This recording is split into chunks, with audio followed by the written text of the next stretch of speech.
On the right is an STL file imported into Fusion, and on the left is the same part after being converted into editable CAD geometry and modified. In this video, I'll show you exactly how to make that conversion and continue editing the model as a normal CAD part. First, I'll save this new Fusion design before we start working. Saving the file at the beginning keeps the project organized, makes it easier to find later, and avoids working in an unnamed design as the model becomes more complex. I'll give the file a clear name and click Save. STL geometry is mesh-based, built from small triangles. I open the Mesh tab and choose Insert Mesh. The Insert dialog opens. I choose from my computer and select the STL file. The Insert Mesh dialog is now open. First, I confirm that the unit type is set to millimeters. I know this model was created at the origin, but imported files can sometimes come in with an offset. So I use Center and Move to Ground to position the model correctly at the origin. This gives us a predictable reference for the CAD operations we'll perform later. Once the position looks correct, I click OK to complete the import. Now let's take a closer look at the STL geometry. What we're seeing here is a triangulated mesh. The shape of the part is approximated by many small triangular faces rather than being defined by native CAD surfaces. You can see this especially clearly around the hole. Instead of one true cylindrical face, the mesh represents that curved surface with a number of flat segments.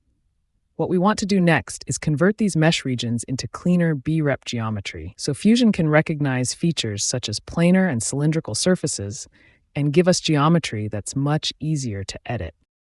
Next, I'll expand the Prepare panel and run Generate Face Groups. This analyzes the mesh and groups neighboring triangles that appear to belong to the same geometric region. That gives Fusion a better understanding of features such as flat faces, cylindrical holes, and other continuous surfaces. For this part, I'll use Accurate instead of Fast. It takes a little more processing, but we're more interested in getting cleaner, more reliable face groups for the conversion. Now I'll turn on Display Mesh Face Groups from the Inspect panel. The different colors make the groups much easier to see. Notice how many individual triangles are now organized into larger logical regions. We haven't converted the mesh yet. We're simply giving Fusion better information about the geometry, which will help the prismatic conversion create cleaner and more editable CAD surfaces in the next step. Next, from the Modify panel, I'll open Convert Mesh. I'll keep the operation set to parametric, so this conversion becomes part of the Fusion timeline. This doesn't recover the original CAD history, it simply gives us a parametric starting point for the features we create from here. For the conversion method, I'll choose prismatic.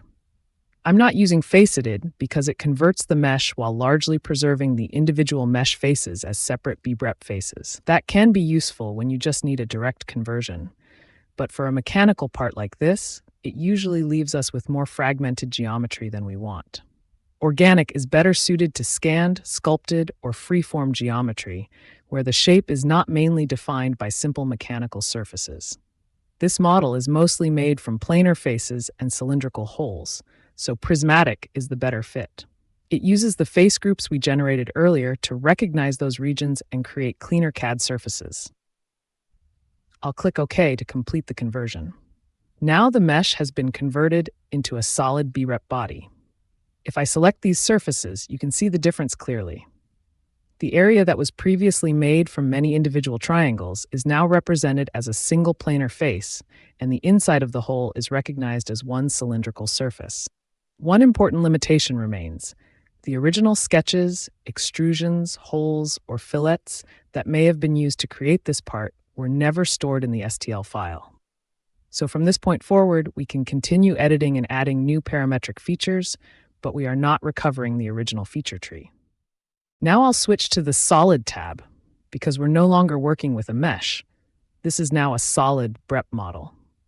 Since we don't have the original feature history, we can't simply go back and edit the sketches or dimensions that originally created the part.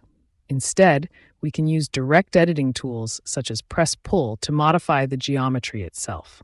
With Press-Pull, I can select the faces I want to change and directly adjust their position or size. For example, I can change a hole diameter, increase the thickness of the part, or offset an existing face. So even without the original design history, the converted model is still very useful for making practical design changes. To add completely new geometry, I'll create a sketch directly on one of the planar faces of the model.